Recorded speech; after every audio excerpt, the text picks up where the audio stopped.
Good morning 10th class, how are you? I hope you all are fine. आज हम पढ़ेंगे बेटा हिंदी व्याकरण और इसका भाग है पत्र लेखन। सबसे पहले पढ़ेंगे पत्र क्या होता है। पत्र लेखन विचारों की आपसी आदान प्रदान का सशक्त, सुगम एवं सस्ता साधन है। मतलब जो पत्र होते हैं वो क्या होते हैं, हमारे विचारों को एक दूसरे को बताना, दूसरे के विचारों को समझना, उसके सुगम मतलब सरल और सस्ता साधन है।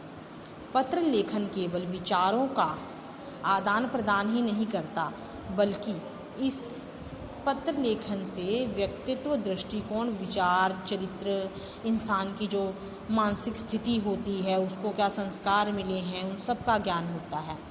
पत्र लिखते समय निम्नलिखित सावधानियों को प्रमुख रखना चाहिए, अर्थात निम्नलिखित सावधानियां हैं उनको ध्यान में रखना चाहिए। सरल और स्पष्ट भाषा का प्रयोग, मतलब पत्र लिखते समय सिंपल सी लैंग्वेज होनी चाहिए।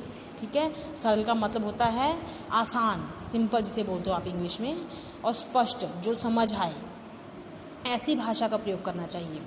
स्नेह, शिष्टता और भद्रता का निर्वाह करना चाहिए, मतलब ऐसे शब्दों का प्रयोग करना चाहिए जिससे सामने वाले के प्रति आदर, सम्मान और इज्जत की भावना का पता चले।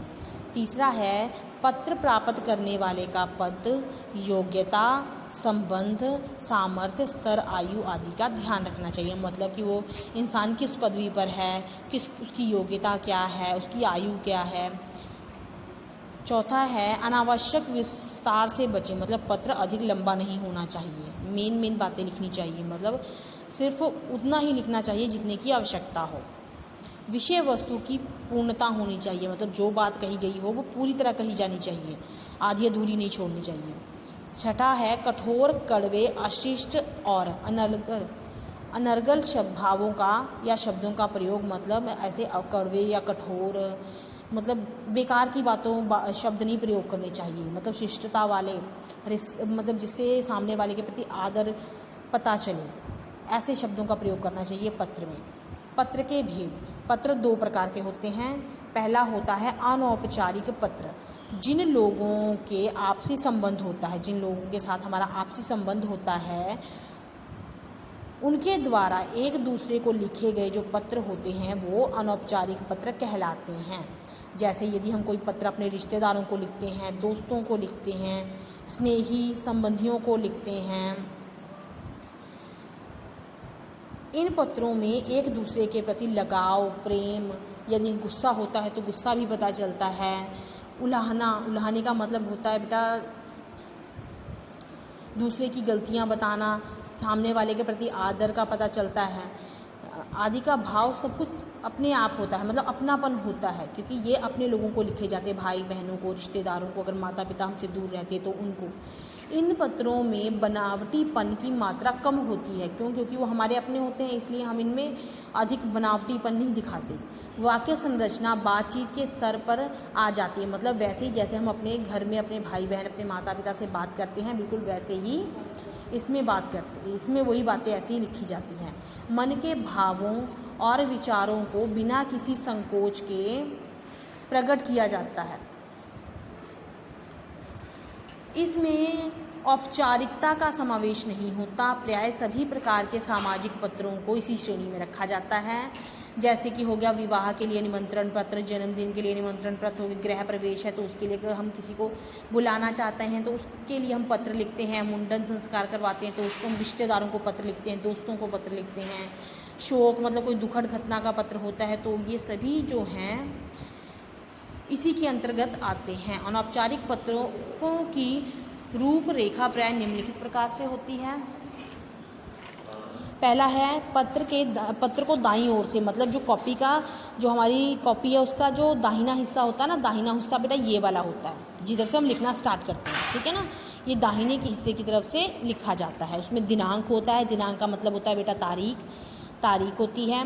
पत्र प्राप्त करने वाले के प्रति संबोधन होता है, मतलब जिसको इंसान जिसके लिए पत्र लिखा जाता है उसके लिए मतलब रिस्पेक्टेबल वर्ड जो होते हैं, जैसे कि आदरणीय हो गया, जिससे उनका सम्मान हो, ठीक है ना, ऐसे शब्दों का प्रयोग किया जाता है। पत्र प्राप्त करने वाले से संबंधानुसार अभिवादन होता है, जैसे नमस्कार हो गया, ऐसे मतलब जिस तरह का हमारा उनके साथ संबंध है वैसे ही अभिवादन होता है। पत्र लिखने का कारण विषय का विस्तार तथा परिवार के अन्य सदस्यों के प्रति अभिवादन होता है, मतलब कि किस लिए पत्र लिखा है वो भी लिखा जाता है। और क्या सारी बात उस पत्र में लिखने के बाद जो घर के अन्य सदस्य होते हैं, जो छोटे होते हैं, उनके प्रति भी अभिवादन होता है। और फिर समापन का बेटा अंत होता है, ठीक है, जब उस पत्र का जहाँ पे पत्र खत्म होता है। बाईं ओर पत्र लेखक का पत्र प्राप्त करने वाले से संबंध होता है, मतलब बाईं तरफ, कॉपी की बाईं तरफ बेटा ये होती है, ठीक है ना। इस तरफ संबंध लिखा जाता है कि जिसको पत्र लिखा गया है उसका और जो पत्र लिख रहा है उसका क्या संबंध है। पत्र लिखने वाले का नाम होता है। दूसरा पत्र होता है औपचारिक पत्र।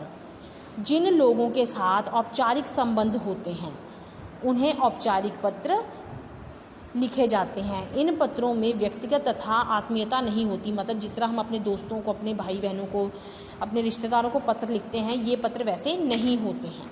इनमें अपनेपन का भाव नहीं होता।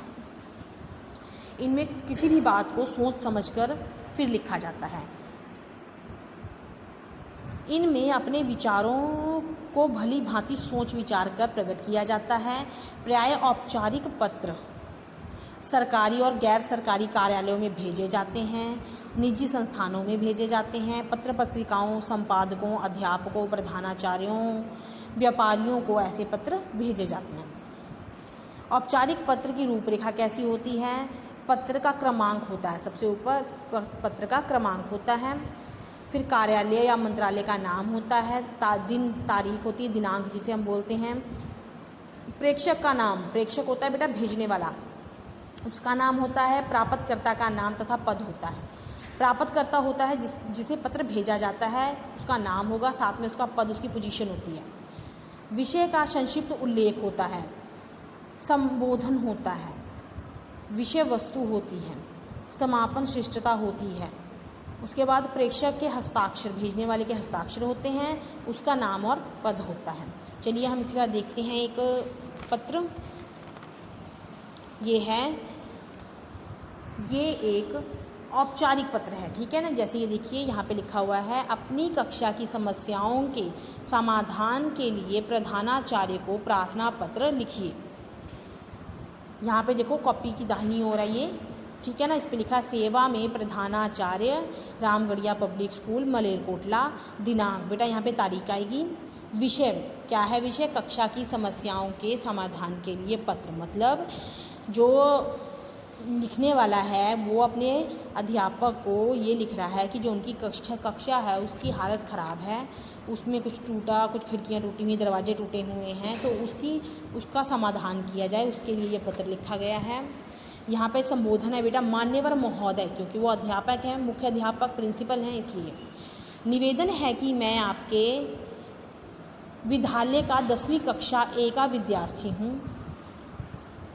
इस समय मैं अपनी कक्षा का मॉनिटर हूँ। मैं आपका ध्यान एक अतीव महत्वपूर्ण विषय की ओर दिलाना चाहता हूँ। मैं विगत 3 मास से, विगत मतलब पीछे बीते हुए 3 महीनों से देख रहा हूँ कि हमारी कक्षा के कमरे की हालत बहुत ख़राब है, विशेषकर इसके दरवाजे और खिड़कियाँ टूटी हुई हैं। कुछ दिनों बाद आंधड़ मतलब आंधियों के दिन का मौसम आ रहा है। तेज़ आंधियों में कमरे में पढ़ाई करने में बहुत मुश्किल, कठिनाई आएगी। बरसात और सर्दी का मौसम भी जल्दी आने वाला है। सभी विद्यार्थियों के लिए पढ़ाई के योग्य नहीं कहा जा सकता ये कमरा जो है। इसके साथ ही स्थान से प्लास्टर भी उखड़ा हुआ है। मेरी अपनी और अपनी कक्षा के सभी छात्रों की ओर से आपसे प्रार्थना है कि शीघ्र करके इसके दरवाजे और खिड़कियां ठीक करवाई जा सकें। अगर ना हो सके तो, अगर मुरम्मत हो सकती तो मुरम्मत करवाई जा सके, अगर मुरम्मत नहीं हो सकती है तो नवे लगवा जाएं। प्लास्टर भी जगह जगह से उखड़ा हुआ है तो इसको भी ठीक करवाया जाए, ताकि जो छात्र हैं उनको असुविधा ना हो। इसे ठीक किया जाए। धृष्टता के लिए क्षमा चाहता हूँ। आपका विनीत शिष्य। नाम लिखना है बेटा, कक्षा लिखनी है और यहाँ पे अनुक्रमांक होता है आपका रोल नंबर। ठीक है, thank you and have a nice day.